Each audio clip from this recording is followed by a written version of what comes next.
আলামিন বলে তুমি বান্দা কেবল একমাত্র আমি আল্লাহর জন্য।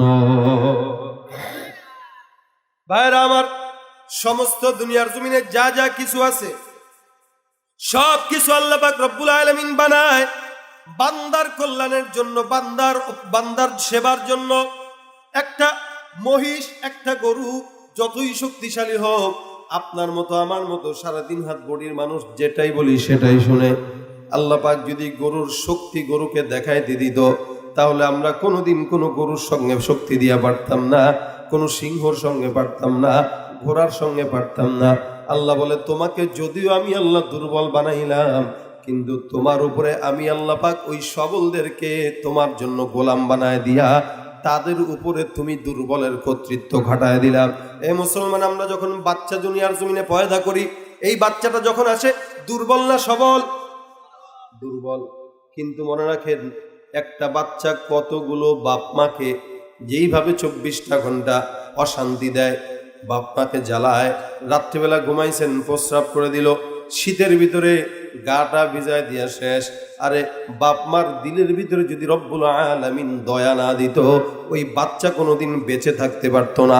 কারণ শীতের ভিতরে বাচ্চাটা প্রস্রাব করে দেয়, মার ভিতরে দয়া, মার ভিতরে রহমত।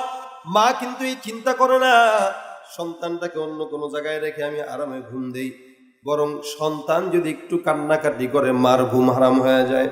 এই কারণে বান্দা আল্লাহ পাক বলে, যদিও বাচ্চা সন্তানটা দুর্বল, আমি আল্লাহ মাটাকে সবল বানাইলাম, বাবাকে সবল বানাইলাম।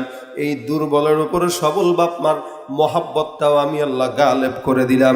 যার কারণে বাচ্চা দুর্বল থাকার পরেও, উল্টাপাল্টা করার পরেও, ওই বাপ মার দিলে মহাব্বতের কারণে বাচ্চার প্রতি দয়া করে, ইনসাফ করে, যার কারণে সন্তানটা বেঁচে থাকে। এ মুসলমান, দুনিয়ার জমিনে পুরুষ আছে, নারী আছে, এই নারীরাও দুর্বল। পুরুষের তুলনায় নারীরা দুর্বল, পুরুষরা সবল। আল্লাহ পাক বলেন, আমি আল্লাহ পাক রব্বুল আলামিন মানুষকে 2 প্রকার বানাইলাম, একটা হইলো নারী জাত আর একটা হইলো পুরুষ জাত। এর ভিতরে শক্তিশালী কে বলে পুরুষ। আর রিজালু কাওয়ামুনা আলান নিসা, পুরুষরা নারীদের উপরে কর্তৃত্ব খাটাবে, এটাই হলো স্বাভাবিক। কিন্তু মনে রাখেন, এখানে নারী হলো দুর্বল, কিন্তু সবল যে পুরুষ জাতির প্রতি নারী জাতি দুর্বল হয়ে গেছে। কিন্তু পুরুষকে আল্লাহ পাক নারীর উপরে মহাব্বতটা গালেব করে দিয়েছেন, যার কারণে নারী উল্টাপাল্টা করে, বিবিরা উল্টাপাল্টা করে, এরপরেও স্বামী কিছু বলে না। কেন বলে না? বলে বউই তো আমার, বিবি তো আমার। আল্লাহ পাক বলে, দুর্বলের উপরে সবলের মহাব্বত গালেব করে দিলাম, না হয় দুর্বল কোনোদিন বাঁচতে পারতো না। এ মুসলমান, আমরা দুনিয়াতে বান্দারা সব, আমরা বান্দারা দুর্বল, আমাদের উপরে আমার মালিক রব্বুল আলামিন সবল। আল্লাহ বলে, তোমরা বান্দারা যেহেতু দুর্বল, আমি আল্লাহ যদি তোমাদের উপরে আমার মহাব্বতটা গালেব না রাখতাম, এত উল্টা পাল্টা করার পরেও কোনোদিন আমরা ভালো মতো বাঁচতে পারতাম না। এ মুসলমান, নামাজের সময় নামাজ আদায় করি না, ঘুষ খাই, সুদ খাই, জেনা করি, দুর্নীতি করি, অসংখ্য চাঁদাবাজি করি, সন্ত্রাসী করি, এলাকার ভিতরে রাহাজানি করি। আল্লাহ পাক বলে, আমি আল্লাহ তোমাদের মতো দুর্বলদের উপরে আমার মহাব্বতটা যদি নিজের দিলের ভিতরে না রাখতাম, একটা বান্দাও কোনোদিন তোমরা বাঁচতে পারতা না। ঠিক কিনা বলেন? সব বান্দা মারা যাইতো, কারণ আল্লাহ তখন বান্দাকে ধ্বংস করে দিতেন গজব দিয়া। এ রব্বুল আলামিন ধ্বংস করেন নাই। আল্লাহ পাক বলে, আমি আল্লাহ দুনিয়ার জমিনে তোমাকে যতটা দুর্বল বানাইলাম, তোমার উপরে আমি আল্লাহর মহাব্বতটা গালেব রেখে দিলাম। মহাব্বত নামক বস্তুটা রব্বুল আলামিন যখন বানান, এটাকে 100 ভাগে ভাগ করে। 100 ভাগে ভাগ করার পর 1 ভাগটাকে রব্বুল আলামিন সমস্ত দুনিয়ার ভিতরে ছড়ায় দেয়, ছিটায় দেয়। এই 1 ভাগটাকেই জিন জাতিদের ভিতরে দেয়, 1 ভাগটাকেই ফেরেশতার ভিতরে দেয়, 1 ভাগটাকেই পশু পাখির ভিতরে দেয়, 1 ভাগটাকেই মানুষের ভিতরে দেয়, 1 ভাগটাকেই গরুর ভিতরে দেয়। অর্থাৎ মহাব্বত নামক বস্তুটা 100 ভাগের 1 ভাগটা আল্লাহ পাক ভাগ করে সারা দুনিয়ার ভিতরে ছড়ায় দেয়। বাকি থাকে কয় ভাগ? বলেন 99 ভাগ। রব্বুল আলামিন বলে, বান্দা, এই বাকি 99 ভাগ মহাব্বত আমি আল্লাহ কেবলমাত্র তোমাকে দয়া আর ক্ষমা করার জন্য আমার দিলের ভিতরে ঢুকায় রাখছি। এটা হলো মালিক রব্বুল আলামিনের দিলের দয়া আমাদের প্রতি। এই কারণে আল্লাহ পাক রব্বুল আলামিনের দয়া যদি না থাকতো, দুনিয়ার জিন্দেগিতে আপনার মতো আমার মতো না খান্দা বান্দা কোনোদিন টিকতে পারতো না। উঠতে গুনাহ করি, বসতে গুনাহ করি, শুইতে গুনাহ করি, অন্যায় অবিচারের কোনো অভাব নাই। এ মুসলমান কিন্তু আল্লাহ পাক বলে, বান্দা আমার দিলের ভিতরে তোর মহাব্বতটা অনেক প্রখর, আমি আল্লাহ যদি দয়া না করি কোনো বিপদ থেকে কোনো বান্দা উদ্ধার হতে পারে না। তুমি পারো করতে মোচন অভাব দুঃখী লোকের, তুমি পরম মুক্তি দাতা মালিকে জগতের, তোমার কাছে চাই যে পানা আমরা প্রতিদিন, তোমার দয়ায় পূর্ণ আমার সারা নিশিদিন। আল্লাহ তুমি দয়ার সাগর, আল্লাহ তুমি দয়ার সাগর, রহমানুর রহিম, তোমার দয়ায় পূর্ণ আমার সারা নিশিদিন। কার দয়া ভাই? আল্লাহর দয়া যদি না থাকতো বাঁচতাম? কেন আল্লাহ দয়া রাখছেন? বলে আমরা দুর্বল। নারীর উপরে কেন দয়া? বলে নারী দুর্বল, তুমি সবল। বাচ্চার উপরে কেন? মা বাবার দয়া, বাচ্চা দুর্বল, তুমি সবল। আল্লাহ পাক বাপ মা দুর্বল যদি হয়, এ মুসলমান দুর্বলের উপরে বাপ মাকে সবল বানায় দেয়। এই কারণে রব্বুল আলামিন বলে, আল্লাহুল্লাযী খালাকাকুম মিন দুফ, আমি আল্লাহ যখন তোমাদেরকে সৃষ্টি করলাম, সর্বপ্রথম তোমাদেরকে সৃষ্টি করলাম দুর্বল করে। অর্থাৎ তুমি খাইতেও জানো না, পড়তেও জানো না, চলতেও জানো না, কেবলমাত্র কানতে জানো, একটা জিনিসই তোমার অস্ত্র।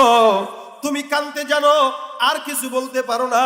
কিন্তু তোমাকে আমি আল্লাহ পাক রব্বুল আলামিন এত দয়া করলাম, তোমার কখন কি লাগবে যদিও কথা বলো না, প্রত্যেকটা সেকেন্ডে তোমার মা কিন্তু বুঝে যায় তোমার কি দরকার আর কি দরকার না। আল্লাহ পাক বলে, ওই মায়ের দিলের সঙ্গে তোমার নারীর সঙ্গে সম্পর্ক লাগায় দিলাম, যার কারণে তোমার একটু খারাপ লাগলেও মাটা বুঝে, এই যে আমার বাচ্চাটা এখন কি খাবে, আমার বাচ্চাটার কি পেট ব্যথা করে কিনা, আমার বাচ্চাটা কি কান্না করবে কিনা, আমার বাচ্চাটার ক্ষুধা লাগছে কিনা। কেবলমাত্র তুমি কান্না করতে জানো, কথাও বলতে জানো না। এত দুর্বল হওয়ার পর তোমার মাকে আমি আল্লাহ তোমার মন বুঝার মতো যোগ্যতার ক্ষমতা দিয়া দিলাম। এতটুকু ক্ষমতা অন্য কারো নাই।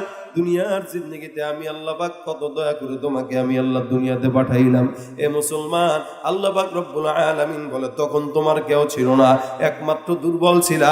তোমার দুর্বলতার সুযোগে কিন্তু অনেকেই কাজ করতে পারত, তোমার দুর্বলতার সুযোগ নিয়ে অনেকেই তোমার ক্ষতি করতে পারত, কিন্তু কেউ তোমার ক্ষতি করে নাই।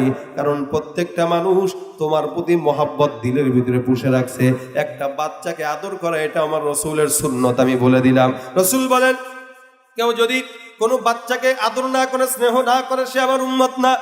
একটা ছোট বাচ্চা, নিষ্পাপ বাচ্চা, একে যদি কেউ ভালো না বাসে, আল্লাহর হাবিব সাল্লাল্লাহু আলাইহি ওয়াসাল্লাম বলেন, সে কোনোদিন আমার উম্মত হতে পারে না। দেখেন তো ভাইরা আমার, ওদিক দিয়ে বানাইলো দুর্বল, এদিক দিয়ে আবার বলে দিতেছে, একে যদি আদর না করো তুমি আমার উম্মত হতে পারবা না। অর্থাৎ দুর্বলের উপরে কতটা সবল আল্লাহ পাক রব্বুল আলামিন, আর কতটা দয়ালু আল্লাহ পাক রব্বুল আলামিন। এই মুসলমান দয়ালু এতটুকু যদি আল্লাহ না হতেন, দুনিয়ার জিন্দেগির আলো বাতাস কোনোদিন আমরা দেখতাম না, ঠিক কিনা? এত দয়া করার পরে যখন নাকি কোনো বান্দা আল্লাহর বিরুদ্ধে যায়, এত দয়া করলো যেই মালিকের কাছে বলা লাগে নাই, যেই মালিকের কাছে কোনোদিন বলা লাগে না আল্লাহ খাবার দাও। আল্লাহ বলে, মায়ের নারীর সঙ্গে তোমার নারীর সংযুক্ত করে দিলাম, এরপরে মা খাইলো, তোমার খাওয়াও হয়ে গেল, তোরে পেটের ভিতরে আমি আল্লাহ লালন করলাম। দুনিয়াতে আসার পর 2-2.5 বছর পর্যন্ত আমি আল্লাহ তোরে বাঁচায় রাখলাম মা বাবার দয়ায়। তুই এত কিছু হওয়ার পর এখন যখন নাকি তোমার একটু ঘাড় মোটা হয়ে গেল, যখন নাকি তোমাকে আমি শক্তি দিয়া দিলাম, এখন তুমি ক্ষমতার দাপট পাইয়া, এখন তুমি ক্ষমতা আর শক্তি আর গায়ের জোরে যখন নাকি আমি আল্লাহ তোমাকে শক্তিশালী বানায় দিলাম, এখন তুমি মাইকটা সামনে নিয়ে বলো, হাত ভেঙে দিবা।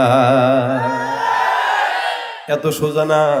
রব্বুল আলামিন বলে, আমি কিন্তু শুরুতেই তোরে দুর্বল বানাইলাম, এখন সবলও বানাইলামও কিন্তু আমি আল্লাহ। এ বান্দা, আমি আল্লাহ যে তোরে দুর্বল বানাইছিলাম, আমি তো চাইলেই তোরে সবল বানাইতাম না, চাইলেই কিন্তু দুর্বল রাখতে পারতেন না। কত মানুষ দেখেন দুর্বল, জন্মের পরে ছিল দুর্বল, এখন যখন বয়স 18 বছর হয়ে গেছে এখনো দুর্বল। বলে কেমনে দুর্বল? পাও দুইটা লোলা, হাত একটা লোলা, চোখ দুইটা কানা, ওই বেচারা সবল থাকতেও তারপরেও দুর্বল, ঠিক কিনা?